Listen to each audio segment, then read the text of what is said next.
Assalamualaikum warahmatullahi wabarakatuh. Perkenalkan nama saya Abdan Syakur dengan NIM 232121195 dari kelas 3E HKI. Di sini saya akan menyampaikan presentasi yang telah saya buat dengan tema proses pengharaman khamr.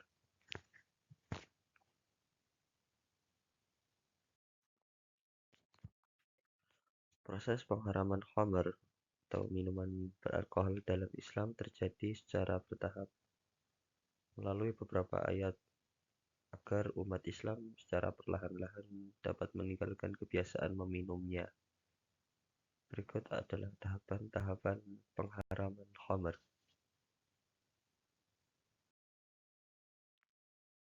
Tahap yang pertama, pengenalan tentang khamr. Tahapan yang kedua, larangan untuk sholat saat mabuk. Untuk tahapan yang ketiga, penegasan bahaya dan pengharaman khamr. Dan yang keempat, konsekuensi bagi pelanggar.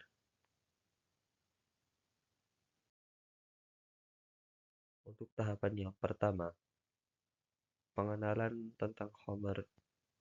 Ayat pertama hanya memberikan pengenalan bahwa khamr ada manfaat tetapi juga ada dosa yang besar. Allah belum secara tegas melarang khamr pada tahap ini.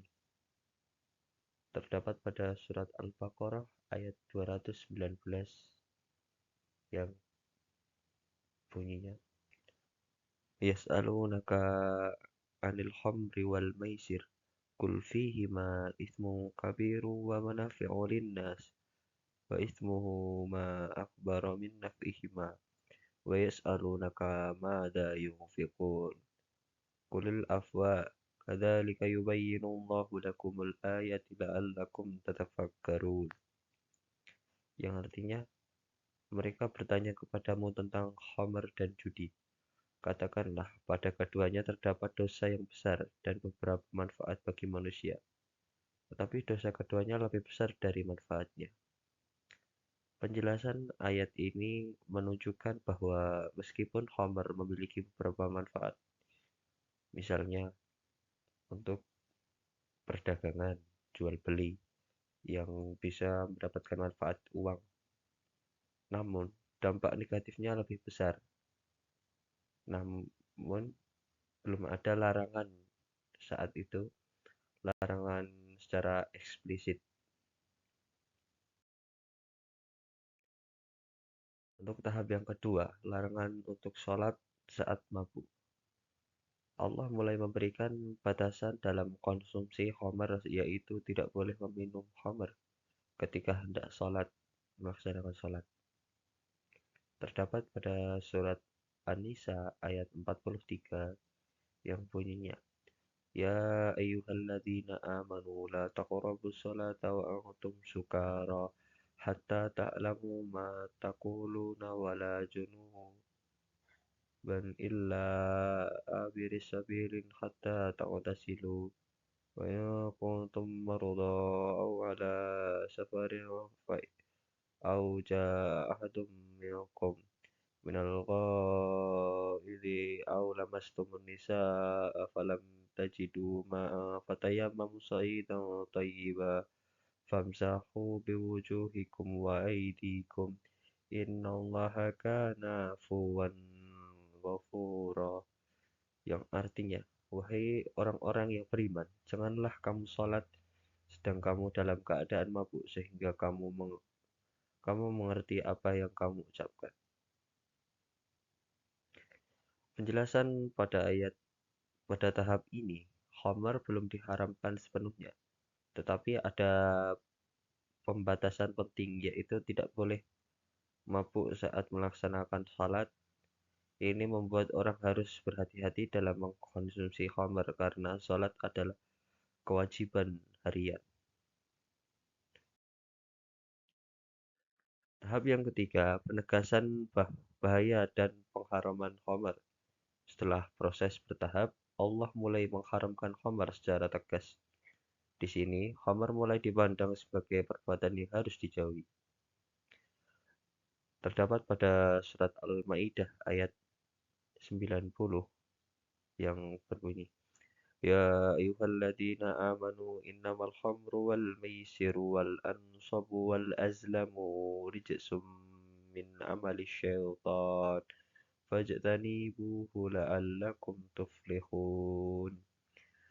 Yang artinya, wahai orang-orang yang beriman, sesungguhnya meminum khamr, berjudi, berkurban untuk berhala, dan mengundi nasib dengan anak panah adalah perbuatan keji yang termasuk perbuatan setan. Maka jauhilah perbuatan-perbuatan itu agar kamu beruntung. Penjelasan dalam ayat ini, khamr dianggap sebagai perbuatan setan dan diharamkan secara mutlak.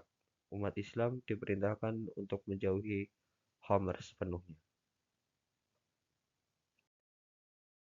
Untuk tahapan yang keempat, konsekuensi bagi pelanggar. Dalam beberapa riwayat hadis, pelanggaran terdapat larangan ini juga memberikan hukuman. Nabi Shallallahu Alaihi Wasallam, Nabi Muhammad Shallallahu Alaihi Wasallam memberikan contoh dengan menjatuhkan hukuman cambuk bagi mereka yang masih minum khamar setelah pengharaman. Meskipun ini tidak termaktub dalam Al-Quran, hukuman fisik untuk peminum khamar ditetapkan dalam sunnah Nabi. Proses pengharaman khamr ini dilakukan secara bertahap agar masyarakat sudah terbiasa dengan konsumsi khamr dapat meninggalkannya secara perlahan-lahan tanpa merasa terlalu berat.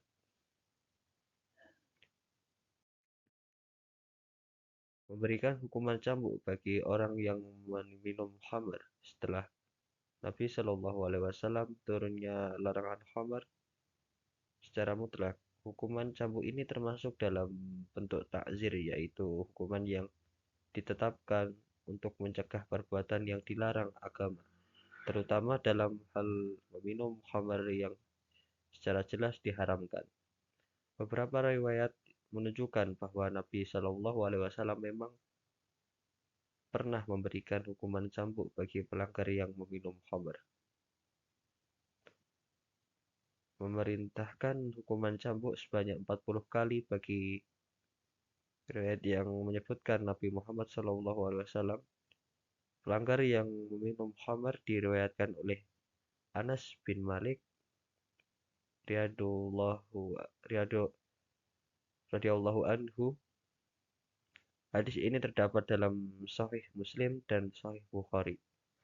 Dan berkat salah satu riwayatnya, Anas bin Malik radhiyallahu anhu berkata, Nabi Shallallahu Alaihi Wasallam memukul orang yang minum khamar dengan pelepah kurma dan sandal sebanyak 40 kali. Khalifah Abu Bakar juga melakukan hal yang sama, dan ketika Khalifah Umar menjabat, dia merasa hukuman ini terlalu ringan, sehingga dia menetapkan hukuman 80 kali cambukan. Hadis riwayat Muslim dan Bukhari. Riwayat ini menunjukkan bahwa Nabi Shallallahu Alaihi Wasallam menerapkan hukuman 40 cambukan bagi pelanggar minum khamr, yang kemudian diteruskan oleh Abu Bakar As-Siddiq dan Khalifah Umar bin Khattab memperberat hukuman tersebut menjadi 80 cambukan. Karena melihat semakin luasnya peredaran dan konsumsi khamr di kalangan masyarakat pada masa kepemerintahannya. Mungkin cukup sekian presentasi dari saya. Ada salah kata mohon dimaafkan. Billahi taufik wal hidayah. Wassalamualaikum warahmatullahi wabarakatuh.